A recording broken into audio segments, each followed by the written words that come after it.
Арбаңыздар, ардактуу ат сүйөрмандары, биздин Instagram баракчабыздын катталуучулары, саяпкер достор, ассаламу алейкум. Сиздер менен биз кайрадан айгырлар рубрикасын берүүбүздү баштайбыз. Бүгүнкү айгырлар рубрикасында Ысык Ата районунун Жетиген айылына келдик. Жетиген айылында Кубан энибиздин Короо сарайына келдик. Кубандын Лорд Француз деген айгырына келдик. Азыр сиздерге ошо Лорд Француз жөнүндө кенен маалымат беребиз. Кубан, эми бул Лорд Француздун келгенин тарыхынан баштасак кандайча келди сага? Ассаламу алейкум. Жамаат, кандайсыңар? Кел өзүм эми кебетесин көрүп, чоң айгыр, мындай сүрдүү айгыр деген лорд деп өзүм кыялданып жүргөм, лорд деп коюп койгом да. Мунун башы болсо, молодой канат деп коет. Ошол алып келгенде Францияданчы. Алып келип, андан кийин Күнтууга Арсенге келиптир. Арсен бир айгырга берип, акча кошуп, ошо алмашылыптыр да. Андан Арсенден ошо эле тең түшүп баарыбыз. Тең түш камбар дозу алган. Камбар дозунда ошо бир 2 жыл жүрдү го дейм, по-моему. 2 жыл жүрүп, анан 2022 жылы мен айгыр иштеп, ушу жүргөн үйдө бээлериме 15 баш бээ бар. 15 баш ошо жакшы бир тукумдан, жакшы бир линиядан алайын деп, балдар менен, байкелер менен сураштырып отуруп, бүт иштедик. Ысык Ата, Чүй, Көлгө чейин сураштырдым. Анан өтүп баратып бирөөлөр чалып калды. Разливтин прямой классы бар депчи. Эмеден Кара-Балтаданчы, байкенин атын унутуп калдым. Телефон чалып эле, байке канча дейсиз? Болду байке, бартам. Состояние жакшы, видеосун көрсөт дешик, алышып тартып кетип баратып, Кара-Балтага кетип баратканбыз уже. Кетип баратсак эле бир инилер чалып калды. Байке, айгыр иштеп жүргөн турбайсыңарбы? Жалга келе калбайсызбы бээде, жакшы айгырлар бар депчи. Апе, болду деп эле барып, ошо камбардын сарайына бардык. Кошо экен деп. Камбарга барып эле анан Армениум Даймонд, ошондо Славный, Каспер, анан бул туруптур 4 айгырчы. Анан мен барып эле Армениум Даймонд чактырдым бирок. Бирок муну көрүп кетчүмүн. Муну көрүп болуп эле анан Армениум Даймонд тап камбар деп эле ошондо жаңы тааныштык камбар мененчи. Кийин дос болуп кеттик. Анан таанышып эле десем, жок, Кубан, аны сатпайм мен. Өзүмө керек. Бул эметем деп. Анан дагы кайсы бар десем, дагы бирөө бар көрчү деп, анан муну жетелеп чыгып атпайбы. Муну эшикке жетелеп чыкканда эле Армениум Даймонд жакпай калды. Сразу эле алып чыгып эле паспорт менен эле алмалдачы. Мен да өзүм жыртын эле мүчөсүн карап эле, сөөгүн карап эле жактырам да. Анан чыкканда эле болду дедим. Сен аласыңбы дейт, алам. Канча ошол жерден эле камбар менен кол алыштык. Ошо 22 жыл декабрда барган. Как раз январь, февральда уже бээлер күлөмөктө. Анан ошого деп эле болду, камбар ошол жерден эле тарс алдык. Разливтин баласына байке кечирип кой, бияктан чыгып калды деп. Ошо менен муну алып келген 22 жылы декабрда. Кубан, бул Кудайдын буйругу менен ошентип келип калыптыр. Анан бунун кайсы жылкы экенин документин бирсине карабайлыбы? Ушундай сындуу аттарды эңсеп жүрчүмүн. Бала кезектен байкелеримдикин далай даярдадым, далай миндим. Почти 1-класстан бери ат үстүндөбүз. Ушу документин карап көрсөк, мунун каны бир жуураттай уюп турган экен го, жаныбардын. Ооба, мунун атасы Джордж Ванкувер, энеси Педрицила, атасы жагы болсо Кинг Мамбо. Кинг Мамбонун небереси. Кинг Мамбо отурат, Данзиг отурат тиягында. Алар болсо Седлерберс, Норсен Дансер, Бокбасар ар жакка улап кете берет. 3-4 линиясында баары отурат. Эне жагынан болсо Педрицила, Линамикс, Зафоник отурат. Линамикс да мыкты, каны мыкты, Зафоник да мыкты. Булар секретариат болтуруулерге чейин барат. Буюрса эне жагы да, ата жагы да мыкты да. Мына Кубан, мен мунун документин карап турсам, жана сен айткандай эле, Биана Седлерберстин бир баласы туруптур. Ал кайра эле Данциг отуруптур. Бул ата жагында экен, Ооба, ата жагы. Ал эми энеси жагында кадимки Гонвес отурат турбайбы? Гонвес, Зафоник, Зафоник ошо секретариат болтуруулерге барат. Аягы. Линамикс ошо энеси жагында да, атасы жагында да мыкты линиялар отурат. Укмуш экен. Эми Кудай буйрусун. Анан Кубан, бул молодой канат каерден алып келди дедиң? Франциядан алып келди. Өзү түптүс Франциядан алып келиптирби? Франциядан алып келди. Анда бул таза импорт экен? Ооба, таза. Ай жаныбардын бүт мүчөсү келген экен, мына достор, карап көрүңүздөр. Моюн деп мына ушуну айтыш керек. Төш баары келипти, буттары постановка ноктоп коет го. Ал абдан түптүс экен. Чатка аягы күн тийбесин көрсөтпөйт эме, күн тийбесин бир көрүп койсок атаңыр. Мына соорузун жамбаш сөөгүнүн узунун байкаңыздар достор. Ой, керемет экен. Өз багыбызда келиштир. Анан бул сага келгенине 3 жыл болуп калды. 3 жыл болду. 22, 23, 24, 25. Ооба, 3 жыл болуп калды. Анан айгырды бир мүчөсүнөн экинчи канынан баалайбыз. Анан эң негизгиси Bunun балдарынын чуркасына байланат да. Айгыр ошонуzu менен даңкы. Анан бунун балдары чабыла баштадыбы? Балдар ошо бул бурдакы ээсинен камбардан беркилери чабылыптыр бирөөсү дагы. Эми ал жагын билбейм кандай бээлерге кошулганын. Бирок мага келгенден баштап ошо былтыр коштук 23 коштук да. Ошо былтыр түштү, быйыл алды ошо бир 3 тай чуркуп атат Кудай буйрса. Эми мындай мелки атчабыз сынактарда жүрөт. Мындай чоң эмеге чыга элекпиз, бирок Кудай буйрса чыгат го деп турабыз. Өзүбүз деле көрүп жүрөбүз, эми далайдан бери ат үстүндө жүрөбүз. Чуркаштар мыкты. Эми главный бээлер жакшы бээлер туш келсе эле Кудай буйрса ойлойбуз. Ошол кандай бээлерге коюп аттыр эми? Бул ошо алдыңкысы бирөөсү жанагы балдар ошо норус туткан былтыр жана Нурбек Изаттар алды. Аты Карагат деген. Иниси. Жок, сиңдиси экен. Сиңдиси туулду. Ошол да минип атат Кудай буйрса. Андан кийин дагы бир Франциядан импорт бээ келген. Анда балдар чуркап жүрөт.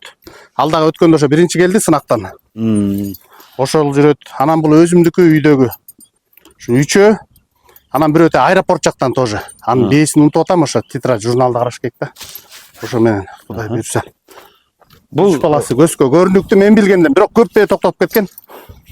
Толук кыскасы балдары толук чабылып сындан өтө элек экен. Мына чоң байгелерге пока көрүлө элек. Кирелек быйыл кирет Кудай буйрса, жаңы түштү. Керемет экен. Анан бунун боюн айтчы, бою канча болуп калат? Бою ошо ченеп көргөн жокмун сөзүн ачы. Бирок баада бир балдар келип 1.70 баркен байке деп кетишкен алды цементтин үстүнөн ченешипчи. Мен өзүм ошо кызык болуп ченейин деп эле. 1.70 болбосо деле 1.65 бер жагы турган экен. Бер жагы бар. Бул деген эң сонун бой. Бой жакшы экен. Кыскасы мына сынчылар бээ каратам деген достор айгырды тандагыла Лорд Француз деп негизи жакшы айгыр экен, дуруз айгыр экен. Дуруз эмес, жакшы айгыр экен, мыкты. Анан эми бээлерди быйыл кандай бир куда түшкөндөр көп эле болуп атабы? Азыр уже 8 бээ карады. Кудай буйрса уже 8 бээ. Азыр мына бирөөсү кеминден келген. Ошону карап жатат. Бүгүн караса буйрса бүтөт го деп турабыз. Ал деле 4 күн болуп калды уже. Сөзсүз ветеринардык справка болуш керек. Ветеринардык обязательно, ансыз каратпайбыз. Тууган болобу, дозубуз болобу, кимибизби, любойунан справка обязательно да. Справка алдырабыз. Ошондо бул 5 азы экен да? Ошондо 5. Азуун ашчы, азыйын. Ылдый кыздын. Алыс сайыптырбы? Багы аксакалдардан угуп калганым бар эле, урматтуу достор. Могу азыйды алыс сайса аргымактын белгиси деген. Азыйын көрсөтүп атат, ошо мен чөт аз байкап калдым, азыйын алыс сайса керек. Эркелейт да. Ойноп турган экен. Бир баш бармак батып кетсе, маңдай тиш менен азыйдын ортосу. Анда Кудайдын бергени. Анда бар ошол. Бар, өзүбүз бир маал минип турабыз. Бээ карап аткандан жумасына бир 3 маал минип басып секиртебиз. Секирткенде өзүм деле весим жакшы. Далай ат чаптым. Кудайга шүгүр, скоросу мыкты. Эми аны минген чаап көргөн киши айтпаса, мен как чаап көргөн киши айтам. Скорость жагынан мыкты. Андан куган муну өзүнүн чабыш тарыхы кандай экен? Ошо бул чабабызды алып келишкен, ошо менен могу оң бутунан бир легкий травма болуп калыптыр, ошо менен чабылбай калыптыр да. Ошо бир күн калганда бутун оң бутунда. Бирок эми тарамыштары соо. Калган бар. Өткөндө өзүм бир ай күзүндө иштетип көрдүм. Көлдөн балдар келип, байке чабалычы көлгө депчи. Бир ай иштеттим, эчтеке жок. Шишик, аксап, эчтеке болгон жок. Бир 15 километрге чейин өзүм секиртип эмет көрдүм, буйрса жакшы. Анан эми мен өзүм убактым жок. Балдар деле сурап атышкан, байке бериңиз, өзүбүз карап, өзүбүз иштетебиз депчи. Анан эми үйдө биздин бээлер бар. Очередке турган кишилер да көп. Анан ошолорго жалаң колго токтотосуң да. Жалаң колго. Үйүргө чыкпайт. Бизде коромдо, сарайда бүт жылкынын баары кышы жайы ушу үйдө турабыз. Эч жака чыкпайт. Буттар деле мындай болдоксон кетпептир, таптаза экен, уже серьезный эчтеке жок. Андан бери кунан кезинде алып келген муну. Андан бери 5 жыл өттү да. Кубан энем, мен бул айгырды жакшы эле көрдүк. Кудай буйрса баары келген экен. Бир кынтык таппайсың, төгөрөгүтөп келген айгырдап мына ушул айгырларды айтыш керек. Буга чейинки биз көрүшкөн айгырлар дайылы бу да мыкты экен. Анан эми ушу балдар түшө баштаган экен, мына бул жанында турган тай боюнча ушу баласын дагы көрүүчүлөргө айтып коелу кандай кулун берип атканы жөнүндө. Бул болсо мунун эне жагы Айтуяк болсо торпеда мен гранатон. Эне жагы атасы Лорд Француз. Гранатонду торпедонун кызына коет. Ошондой. Гранатдан бул кочко чарбасын. Bunun beyesi, bunun enesinin enesi ошо эне жагы торпеда, атасы гранаттондон, бей чөт, бейнин кызы да. Демек гранаттан отурса жакшы экен. Тай жакшы түштүр. Тайды көрөлү. Андан үйрөтүп койдуң, э? Үйрөтүп өткөндө бир сынакка чаап, биринчи келди, Кудай буйрса. О, Жакшы менелер. Bunun bu aksakалдардан да угуп калдым эле. Жакшы аттын белгисинин биринен бири маңдайында уюлу экөө болсо абдан жакшы белги деген. Ошондой э? Аксакалдар нуккан бир зоотехниктин жазган. Кулундарын бүт ошондой анда меники. Бир уюл көбүнчө мына күлүктөрдүкү мына көзүнүн тушунан өйдөк турат да, мына маңдайында өйдөк уюл. Анан саягаттардын жөнөкөй кыргыз жанагы мөртө шөртө аттардын уюлдары ылдый болот көбүнчө. А мына көзүнүн тушунан өйдө болуп, анан экөө болуп кетсе, анда бул бирден бир белгиси. Жакшы. Мына эки уюлу бар экен. Буйрса. Түстөр жакшы экен, жеңил экен. Чаканак экен, кеч туулганбы? Кеч туулган, май. Майский. Куан таластагы мен азыр эзимен чыгып атыр. Таласта өтүүчү колтума тай чемпионатка канча катталды? Лорд Франс. Так, Лорд Франс 3 катталды. Ошо жана кай менен карагаттын сиңдиси катталды. Анан бул катталды. Жана француз бейден катталган тоже. Триумф деген. Анда жакшы эки ургачтай катталды, Кудай буйрса. Жакшы бейлердин кулундары катталды. Эми Лорд Франстын бугы тукумчулдугун байкайбыз. Кудай буйрса. Эми бир чабыш менен эле анализ кылып бербейбиз, бирок божомолун алат экенбиз. Кудай буйрса, чуркайткы деген үмүттөбүз. Биз деле аттын мүчөсү көрүнүп турат, линиясын көрдүңүздөр. Просто жакшы бей туш келип эле, Кудай буйрса, эми баары Кудайдын буйругу менен, Алла Таалам буйруп койсо деп ишенебиз. Лорд Францтун бу айгырдын каны чын эле каймактан да ашып кеттир. Бардык элита кандардын баары отурган экен уюп. Эми эң негизги маселе ошол кубаты күчтүү болуп, мына азыр эле тайдан байкалып туру, ошо айгыр өзүн берет окшойт. Уруктук ошо улуу аксакалдар деле кеңешип бияка келишти, бейлерин былтыр деле көрсөтүп, айгырды көрүп анан айтып атышат, уруктугу күчтүү экен депчи. Бүт өзүндөй жүрүп атат депчи, кандай бейге кошпосо дагы ошо видеолорун көрдүк. Анан уруктугу күчтүү экен деп айтып атышат да. Улуу байкелер, мыкты саяпкерлер. Сайыстын убагында деле ушу зоотехника селекцияда ушундай бир тартип болгон экен. Менен биз эми жакшы болуп калып да сайыс убагында, бирок устаттардын айтымында өзү канча машина утсун, канча байген утса дагы балдары чуркуга койсо, ал айгырдын кулагына эн салып туруп анан этке төгүлчү экен. Өзү 1000 чемпион болсун, балдарын чуркугаган айгырды ал баланча эмес экен. Азыр деле ошол өзү менен чүрөктөй болсун, бирок колунан байкайбыз, эми Кудай буйрса. Балдар чуркагандан атак даңкы чыгат айгырдын, чыгат, Кудай буйрса, ишенебиз. Өзүнөн өйдө берсе, анда бул айгыр алтын фонд болуп калат келечекте. История калат, Кудай буйрса, как ээси катары ошондой үмүттөнөм өзүмчү. Историяда калат го депчи Лорд Франс. Ошондой. Жакшы, мен сен сөзүңөн байкап турум.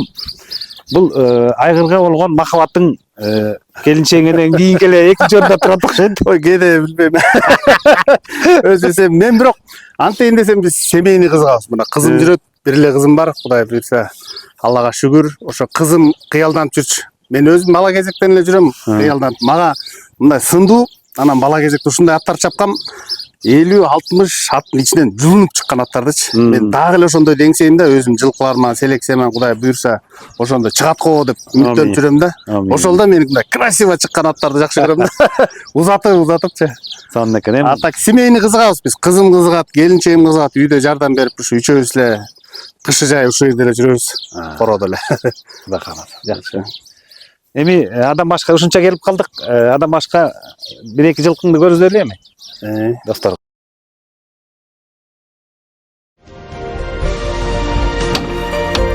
Куан, мына быйылкы кулуну бул. Бул уже экинчи поколение кулундары, Кудай буйрса, Лорд Франстын. Бул энеси болсо Джейми Рус атасы, энеси, бейнин энеси болсо Польшадан келген Татьяна деген бей. Тоже мыкты бей болчу. Атасы Джейми Рус жана Каракетов. Джеймс Рус. Ошонун кызы. Бунун буту болсо ошо чабабыз деп алганбыз убагында. Анан эми убактыбыз болбой калып, матка болуп эле калды. Буту болсо скорусу өзү да мыкты. Атасы эми бул Доморошка. Энеси жагы, атасы жагы да мыкты экен. Анан Лорд Франска кошуп быйыл мына биринчи кулуну Кудай буйрса. Лорд моюндорун баары эле окшош түшүп атыптыр айгырда. Карабайсыз мына. Кулундар копия. Джеймс Рус демекчи Кубан. Бул байталдын бир тууганы Джеймс Рустун бир баласы кече таласта өткөн жылдын сезонунун ачылыш байгезинде бата кордутту. Жакшы. Джеймс Рус деп. Джеймс Рустун балдары ушу скоростной келет экен, рез. Аябай учкай экен. Ушу мыкты экен. Биз та ошо көрүп мен ошо бир жолу бир баласын көрүп андайым бар бунап кеткен. Муну кулун кезинде алып келгем өзүм. Чабамго депчи. Андан бери өлөкөттөр чаап жүрүп буну Колун тартчыган оператор. Мынакей буда дагы 2 уюл берип атты. Бул деген Кудай жакшы деген сөз да, бул жактын ниет кылып туралы. Мына бээ каратам дегендер көрүп алла кандай кулундар чөткөн. Баары Кудайдын буйругу менен. Бул бээнин энеси кайсы дедиң? Татьяна деген Польшадан келген бе? Татьяна. Өзү Джеймс Рус деле тиги Россиядан келген болуш керек. Ушу Россиядан алып келсе керек. Алибай экебиз. Чакан жеңил мал турбайбы? Жакшы. Болгон жагынан келишкен бе? Анан ушул мүмкүнчүлүктөн пайдаланып, Кубан айта кетчи, бул азыр эми бээлерди алып келебиз деген досторубузга тариф жагы кандай болот? Айгыра кызы мен эттеген болуп атат да, тариф жагы эми тиягынан да карадык, биягынан да карадык. Харам деп да айтышат, мындай да айтышат. Бүт эсептеп биздики мына жааматта туура чүңгүлө, биздики кышы жай үйдө турат. Биз эч жака чыгарбайбыз. Ушу сарайда эле чыгарат, ушул жерге душ кылабыз, ушул жерге орнотабыз, кайра киргизебиз. Караганыбыз ушул. Анан жем чөптүн баары бүт өзүндө витаминдин баары, морковка беребиз, сабиз беребиз, жумуртка беребиз, домашний атайын алыпчы. Ошонун мааны санап келгенбиз. Тигилерге чөп өзүнчө, буларга өзүнчө болгон жагы келишкен. Апилка алабыз аттын астына кургактап ар дайым. Ошо менен эсептеп быйылга 40 000 деп койдук. 40 000 эми бул чисто биз бирдеме көрөлү деген маанидә эмес. Бул өзү жылкы өзүн өзү эле актап, ушу айгырчы, ушу бүт бээлерге эле да короого эле салып ушу малды жем чөбүнө жетсе деген эле эмебиз да. Ошол эми дальше келсе дагы канча бээ келет, эмне келет, тааныш, тууган, үзөңгүлөш дегенде дагы сүйлөшөбүз да, көңүл, адам көңүлүнөн да. Ооба. Анан дагы Кубан айта кетчү нерсе бул жаңы жылкыга кызыгып жүргөн биздин мындай орто кат, жупуну жаш балдарыбыз бар да. Бээлерден ушу жакшы айгырдан кулун алайын деген. Ал балдарга дагы өзүнчө бир жеңилдиктер барбы? Жеңилдиктер бар. Бар, жардам беребиз. Жаштарга эмне деп айткым келет? Жаштар деле эмес, эми улуулар деле бар экен, туяк санагандарчы, санга өткөндө. Мен айтам, санга эмес, сапатка өткүлө депчи. Колдон келсе таза кандуу жылкы, импорт жылкыдан бээден алганга аракет кылгыла. Ошол ата сан менен жүрө берсек жүрө беребиз. Андан көрө сапатка өтсөк, Кудай буйрса, жакшы бээ болсо, жакшы айгырга кошсо, мыкты тулпарлар туулаткы деп ойлойм да. Жакшы. Бул кулундун туулганына канча күн болду? Кулун так 11 март бүгүн 20-сы. Ошондо 9 күн болду, 8 күн болду. Ушул кезде бээ күйлөп атабы же токтоп калдыбы? Жок, жаңы баштады ошо. Эртең карат баштайбыз Кудай буйрса. Ошо 7 күндөн кийин эме берчи эле бул. Эртеңки Кудай буйрса. Бул жакшы тору түшүптүр. Кулун тору түшүптүр, бирок мүчөсү айгырдын өзү экен. Бирок айгыр өзү карагер. Биринчи сүрөттөрүн көрсөңүз өзү карагер. Кулундары кийин жана беркилеринде эле көрүп калсаңыз керек, быйкы тайларды. Бүт ушундай чүптүр эле карайып кетет да. Айгырдын өзү болот. Бүт бос бээ кошсун, тор бээ кошсун, кандай бээ кошсо деле айгырга тартып кетет да. Бул доминантный ген деп айтканга мүмкүнчүлүк шарттары бар экен айгырдын. Ошо атак биз деле ойлодук мындай бирөө эме болуп, 2-3-өөнү байкадым да, ушинтип эле карайып кетет да. Өзү Лорд Франс карагер. Эми буну менин оюмча бул достор деле түшүнөт болуш керек. Бул жергиликтүү колтума бээлерге коюш керек. Бул таза француз айгыр турбайбы? О, таза. Жакшы. Буйрусун эми Кубан. Ишине ийгилик. Кудай берекесин берсин, мээнетиң арткала берсин. Эл журтка кызмат кыл, өзүңө да кызмат кыл дегендей. Сенин жардамың элге тийсин, элдин поддержкасы сенде болсун дегендей. Биз деле эч жерде иштебейбиз, үйдө эле ушу жылкы менен эле, жер менен эле оокат кылып эле жүрөбүз. Мына буйрса достор. Ушун менен Лорд Француз жөнүндө баяныбыз соңуна чыгып калды. Өзүңүздөр көрүп байкаңыздар. Кубан иним, мына буйрса айгырды да көрдүк. Бардык төрт тарабын тартып элге досторубузга көрсөткөнгө аракет кылдык. Айгырдын жакшы экенин каныты менен жууратпай уюптур. Нака эдита кандын баары отурган экен. Мүчөсүндө эч жеринде айып жок. Эми буну күтөбүз. Бир гана кулундардын чуркашын гана күтөбүз. Кулундар республикалык деңгээлдеги байгелерди утса, анда бул айгыр Кудайдын берген айгыр болот экен. Кудай буйрса. Кудайым буйруп койсо эле. жеңиштерге жетет колундар. Ишиңе ийгилик. Ошо кылган мээнетиңден майнабын көрүп, мээнетиңден береке таап, үй-бүлөң менен ишиң ийгиликтүү боло берсин. Рахмат, айтканыңыз келсин. Мына достор, бүгүнкү көптөн көп күтүп жүргөн, элде сураган Лорд Француз деген айылга келдик. Айылды көрдүңүздөр, сынаңыздар. Мына Кубан иним деле абдан жөнөкөй, жакшы жигит экен. Келгендерге жакшы мамиле болуп, өзара тил табышып, ишиңиздерди бүтүрө бересиздер деп ойлойбуз. Саламатта калыңыздар.